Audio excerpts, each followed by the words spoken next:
Hello বন্ধুরা, কেমন আছো সবাই? আশা করি সবাই খুব ভালো আছো। মন্দিরাস ব্লগসের আরেকটি ব্লগে সবাইকে স্বাগত জানাই। এখন বাজে সকাল 9টা আর আমার মেয়ে এই জাস্ট ঘুম থেকে উঠলো। সামার ভ্যাকেশন চলছে, ভালোই ছুটি কাটাচ্ছে এখন। তো অনেকক্ষণ ঠেলে ঠেলে ঠেলে ঠেলে ওকে তারপর ঘুম থেকে ওঠাতে পারলাম। বললাম উঠে পড়, অনেক বেলা হয়ে গেছে। তা এরপর স্কুল খুলে যাবে, তারপর তোমার আবার সেই সকাল 6টার থেকে শুরু হয়ে যাবে ঘুম থেকে ওঠা। কদিন একটু ঘুমিয়ে নিক। তারপরে এই মেয়েকে দিয়ে আজকে জানো তো গাছে জল দেওয়া করাচ্ছি। বড় হচ্ছে, একটু আধটু কাজ তো শিখতেই হবে বলো। তাই আমি যেমনভাবে গাছে জল দিই সেইভাবে ওকেও বলেছি আজকে যে তুই গাছে জল দে, আমি ভিডিও করব, শ্যুট করব।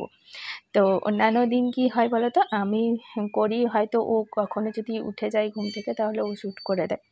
তো এই মানি প্ল্যান্টের গাছটা জানো তো আমি সিঁড়িতে নিয়ে চলে এসেছি। কারণ কি বলো তো, এই যে গাছের ডালটা না একটু উপরের দিকে উঠছে, এটা যেহেতু লতানো গাছ সেহেতু উপর দিকে উঠছে, তো রান্নাঘরে জায়গা নেই আর ব্যালকনিতে রাখার উপায় নেই ছেলের জন্য।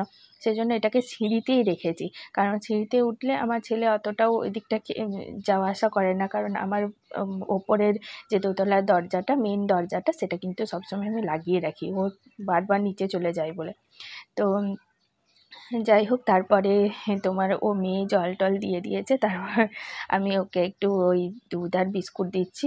কর্নফ্লেক্সটা জানো তো মানে পুরোটাই গুঁড়ো করে দিয়েছি। আজকে ও খেতে চাইছিল কিন্তু দিতে পারলাম না, কারণ কর্নফ্লেক্সটা পুরোটাই আমি গুঁড়ো করে দিয়েছি।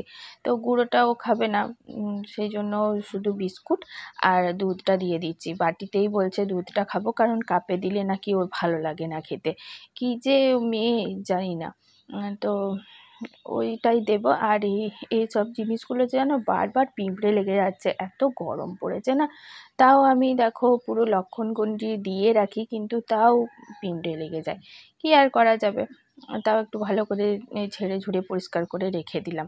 আর এদিকেও দুধটা হালকা গরম করে নিলাম, কারণ বাটিটাও একটু গরম হয়ে গেছে। ও বাটিতে ছাড়া খাবে না, আর এটাতেই ছিল, বারবার অন্য কোনো বাটি আর ইউজ করছি না, ওইটাতেই খেয়ে নেবে। তো ওকে মেয়েকে দিয়ে এলাম খেতে। তারপর আমি ছেলের জন্য এবারে জল গরম করব, কারণ জলটাও অনেকটাই শেষ হয়ে এসছে। আর এই জলটা ফ্রিজে ভরে রেখেছিলাম, তো তারপর বাইরে বের করেছি, তো ঠান্ডা আছে। এখন যদি না ঢেলে রাখি তাহলে ছেলে ঘুম থেকে উঠে খেতে পারবে না। অনেকটা ঠান্ডা থাকবে তো নর্মাল হয়ে যাবে, যতক্ষণে উঠবে ঘুম থেকে, আর একটু পরেই উঠে যাবে ও। তো সেই জন্য জলটা এখন ওইটাতে ঢেলে নিয়ে এরপর গরম যে জলটা হবে একটু ঠান্ডা হয়ে গেলে ওই স্টিলের বোতলটাতে ঢেলে রেখে দেবো। ততক্ষণে চলো আর একটু কাজগুলো করে নিই। ফ্রিজটা একটু মুছে নিই, অনেক দিন মোছামুছি হয়নি। তো সেই কারণে ফ্রিজটা আজকে মুছে নিই একটু চট করে। এখনও ছেলে ঘুমোচ্ছে, যতক্ষণ না উঠবে ততক্ষণই তো আমার কাজ, তো একটু ওই জন্য ভালো করে মুছে নিচ্ছি। আর সংসারের আমাদের দেখবে রেগুলার একই কাজ থাকে, ওই ধোয়া মোছা আর নানা রকমের কাজ করা, ওই একই হলো। তো সেই সংসারের প্রত্যেকটা সংসারেরই একই কাজ, কিন্তু আমরা সেইগুলোকেই একটু ঘুরিয়ে ঘুরিয়ে ভালোভাবে একটু গুছিয়ে অন্যান্যভাবে করে থাকি। সেই কারণেই তোমাদের সাথে একটু শেয়ার করতে পারি এইভাবে ভালোভাবে। তো আম, আমাদের প্রত্যেকটা সংসারে দেখবে যে কাজগুলো কিন্তু সেই রান্না করা, খাওয়া, বাসন মাজা, ধোয়া, কিন্তু সবারই সবসময়তেই এই একই কাজ তো দেখতে সবসময় ভালো লাগে না। সব সংসারের একই কাজ থাকে, তাই আমি একটু চেষ্টা করি অন্যভাবে দেওয়ার বা অন্য রকমভাবে দেওয়ার, বা কিছুটা সময় এইসব পরিষ্কার বা ঝাড়াঝাড়ি এসব দিও না। খানিকটা সময় অন্য কিছু দিয়ে রাখি, বা আমার ছেলের নানা রকম অ্যাক্টিভিটি এগুলো দিই। তো এগুলো দিলে ব্লগটা হয়তো অন্যরকম হয়। তো ব্লগটা কেমন হয় সেটা তো আমি বুঝতে পারি না। তোমরা যদি না আমাকে কমেন্ট করে জানাও তাহলে কিন্তু আমি বুঝতে পারবো না যে ব্লগটা কেমন হচ্ছে। আমার ব্লগ তোমাদের কেমন লাগছে সেটা যদি আমাকে তুমি কমেন্ট করে না জানাও তোমরা, তাহলে কিন্তু সেটা বুঝতে পারবো না। তো একটা জিনিসের ভালোও থাকে, খারাপও থাকে। তো সেরকমভাবে যদি তোমরা ভালো বা খারাপ কিছু বলো, তবেই আমি কিন্তু ইমপ্রুভ করতে পারবো। আমি নিজে আমার নিজে দেখে মনে হয় যে আমি ঠিকঠাকই করছি, কিন্তু তোমাদের কাছে কতটা ঠিকঠাক লাগছে, বা তোমরা কতটা কি বলছো, ইমপ্রুভ করতে বলছো কোন জায়গাটা, বা কীভাবে ইমপ্রুভ করা যায় সেগুলো যদি বলতে পারো তাহলে আমার পক্ষে আরও সুবিধা হয়, যে আমি কিভাবে আরও ব্লগটাকে ঠিকঠাকভাবে করতে পারি, তোমাদের সামনে প্রেজেন্ট করতে পারি। তো তোমরা যদি আমাকে কমেন্ট করে জানাও তাহলে আমার অবশ্যই ভালো লাগবে। তো ভালো হোক মন্দ হোক কমেন্ট করে প্লিজ জানিও আমাকে যে ব্লগগুলো তোমাদের কেমন লাগছে। আর এই সাথে সাথে আমার ফ্রিজটা মোছার সাথে সাথে একটু অ্যাকোয়াগার্ডটাও মুছে নিলাম, কারণ মাকড়সাতে পুরো জাল বুনেছে। আর দেখো ওইদিকে জলটা বসিয়েছিলাম, জলটাও হয়ে গেছে। আর জানো তো আজকে হাজব্যান্ড একটু ওই তোমার তালের বীজ এনেছিল, মানে তাল শাঁস এনেছিল। তো সেগুলো একটু ছাড়িয়ে নেব, ফ্রিজে রেখেছিলাম, এখন সময় হয়েছে। তো এখন একটু ওই জন্য ছাড়িয়ে নিচ্ছি। অনেকগুলোই এনেছে মোটামুটি, তো একটু নরম টাইপের আছে, তো সেই কারণে জানো তো একটুখানি ছাড়াতে টাইম লাগবে। আর ছাড়িয়ে না রাখলে তো খাওয়া মুশকিল। এগুলো দেখতে যতটা ভালো, খেতে যতটা ভালো, ততটাই ছাড়াতে কিন্তু খুব কঠিন, জানো তো প্রচণ্ড কঠিন লাগে ছাড়াতে। আর একটু নরম তো, নরম হয়ে কি হচ্ছে বলো তো, পুরো ছালটাই মানে শাঁসটাই পুরো উঠে যাচ্ছে, তাই খুব কষ্ট করে এটাকে ছাড়াতে হচ্ছে। তো ছাড়িয়ে না রাখলে হাজব্যান্ডও খেতে পারবে না, কেউই খেতে পারবে না, ওই ছাড়িয়ে ছাড়িয়ে খাওয়াটা খুবই মুশকিল। তো চলো এখন একটু ছাড়িয়ে নিই, তারপর আবার বাকি কাজ করব। দেখো দিদি পড়তে বসেছে বলে ও পড়তে বসে গেছে। কি পড়ছো বলো, কি পড়ছো, কি লিখছো? এমন কিছু পড়ছে এটাও নিজেও জানে। কি লিখছো?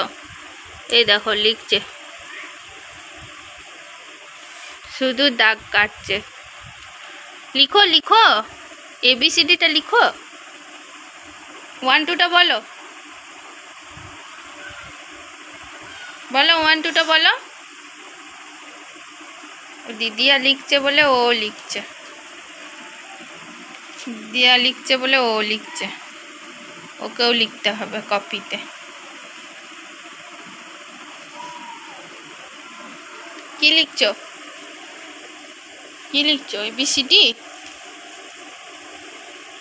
কি হচ্ছে ওটা, কি হচ্ছে বলো, বলো মুখে কিছু বলো।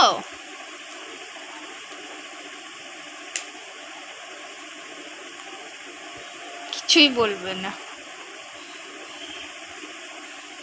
ও কপি করছে ও দিদির। লিখো, এবিসিডিটা লিখো, ABCD। সব পেজগুলোতে লিখতে হবে,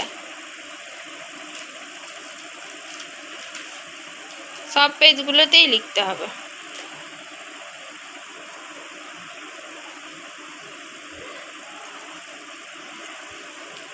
হাসি দেখো, হাসি দেখো একবার।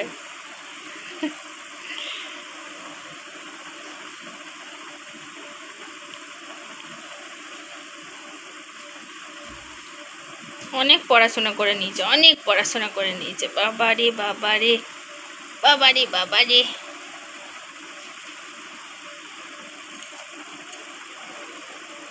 চলো আজকের মতো ভিডিওটা এখানেই শেষ করলাম। তোমাদের যদি আমার ভিডিও ভালো লেগে থাকে অবশ্যই করে একটা লাইক করে দিও, শেয়ার করো, কমেন্ট করে জানিও আমাকে আমার ভিডিও তোমাদের কেমন লাগছে। আর চ্যানেলে যারা নতুন ভিউয়ার্স আছো তারা প্লিজ আমার চ্যানেলটাকে সাবস্ক্রাইব করে দিও, পাশে থাকা বেল আইকন অবশ্যই করে ক্লিক করে দিও যাতে নোটিফিকেশান তোমাদের কাছে পৌঁছে যায়।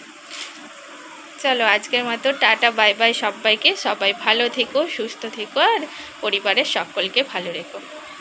Tata tata.